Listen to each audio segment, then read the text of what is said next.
9 నెలలు ఆనాటి ప్రభుత్వం తీసుకున్నది అధ్యక్ష.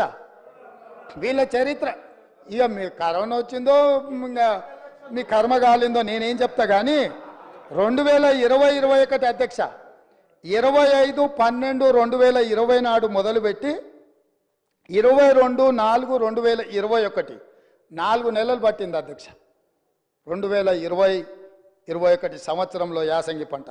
2022-23 అధ్యక్ష 21/12/2022 నాడు మొదలుపెట్టి 10/4/2023 4 నెలలు పట్టింది అధ్యక్ష. ఒకసారి అడుగుతున్నాం ఎన్నికలు అంటుండ్రు, రెండోసారి అడుగుతున్నాం కరోనా అంటుండ్రు, మూడోసారి అడుగుతున్నాం మా మామ చెప్పలేదంటున్నారు, నాలుగోసారి అడుగుతున్నాం అల్లుడు తిరగనికి పోయినని చెప్పేటట్టు అధ్యక్ష. ఎట్లా అధ్యక్ష మీ పరిపాలన? స్పష్టంగా అధికారిక లెక్కలు ఈ రకంగా చెప్తుంటే మేము వచ్చిందే మొన్న 60 రోజులు కాలేదు, ఆల్రెడీ మేము క్లియర్గా చెప్పినాము 100 రోజుల్లో వాటిని పూర్తి చేస్తామని.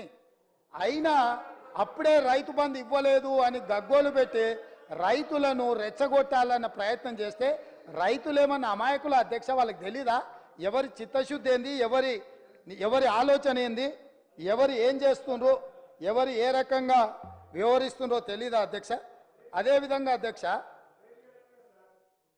అదేవిధంగా అధ్యక్ష ఆర్టీసీ బస్సు మహిళల గురించి వీళ్ళు మాట్లాడుతున్నది, వాళ్ళకి నష్టం జరిగింది ఆటో డ్రైవర్లని.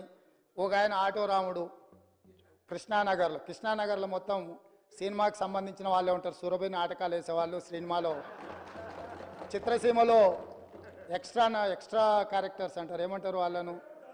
ఎక్స్ట్రా అంటే ఎక్స్ట్రా ఆర్టిస్టులు అంటే ఏమంటారు? జూనియర్ ఆర్టిస్టులు కృష్ణానగర్లు ఉంటారు.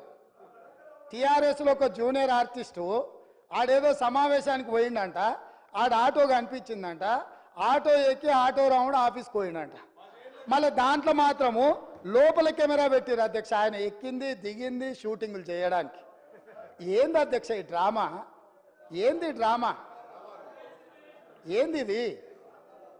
మేము ఈ తెలంగాణ సమాజంలో ఉన్న ఆడబిడ్డల్ని హక్కున చేర్చుకోవాలన్న ఆలోచనతోని, ఒక మంచి ఆలోచనతోటి ఆర్టీసీ బస్సుల్లో ఆడబిడ్డలకు మేము ఉచిత ప్రయాణం కల్పించినాం. 2014 నుంచి 2019 వరకు మంత్రివర్గంలో ఒక్క ఆడబిడ్డ కూడా మీరు మంత్రి పదవి ఇవ్వకపోయినా అక్కడ ఉన్న వాళ్ళు ఏ రోజు కూడా ఒక్క ఆడబిడ్డ కూడా మంత్రి పదవి ఎందుకు ఇవ్వలేదు సార్ అని అడిగిన వాళ్ళు కాదు పాపం. ఎందుకంటే అడిగేంత సాహసం చేస్తే వాళ్ళకి ఆ ఉండే ఉద్యోగం కూడా ఉండదన్న సంగతి వాళ్ళకి తెలుసు. కాబట్టి వాళ్ళు మంత్రి పదవులు ఇవ్వకపోయినా కోట్లాది మంది ఆడబిడ్డలకు మా పొన్నం ప్రభాకర్ గారు మేము మొదలుపెట్టిన బస్సు ప్రయాణాన్ని టోటల్గా ఆడబిడ్డలందరికీ కూడా చెప్పి ఉచితంగా బస్సు ప్రయాణం ఇస్తే దాదాపుగా అధ్యక్ష ఇప్పటి వరకు 15,21,00,000 ప్రయాణాలు ఆడబిడ్డలు ఉపయోగించుకున్నారు. 535.52 కోట్ల రూపాయలు ఇప్పటివరకు ప్రభుత్వం ఆడబిడ్డల కోసం ఖర్చు పెట్టింది అధ్యక్ష.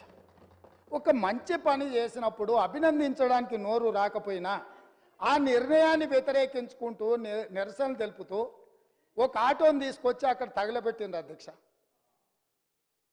కిరాయి పైసలే వెళ్తలేవు, సంసారం నడుస్తలేదన్న ఆటో డ్రైవరు ఆటో తగలబెట్టిందంటే ఆటో తగలబెట్టడానికి ఎన్ని పైసలు కావాలి అధ్యక్ష? ఆటో రౌండ్ ఆటోలో ఎక్కి తిరిగిందంట, ఆయనకు ఇంకొక ఆయనకు ఆటో ఖర్చులు వెళ్ళలేదంట, ఆయన తీసుకొచ్చి ఆటో తగలబెట్టిండంట. ఏంది అధ్యక్ష ఇది? అసలు ఇది ఏమైనా తెలంగాణ సమాజానికి మనం ఏం సందేశం ఇవ్వదలుచుకున్నాము? ఇంకొక నటుడేమో 100 రూపాయలు పెట్టి పెట్రోల్ కొనుక్కుంటాడు కానీ 10 పైసలు పెట్టి అగ్గిపెట్ట కొనుక్కోడు, అగ్గిపుల్ల దొరకదు. మన కవులకు కళాకారులకు తెలంగాణ నిలయమని మనందరికీ తెలుసు అధ్యక్ష. కానీ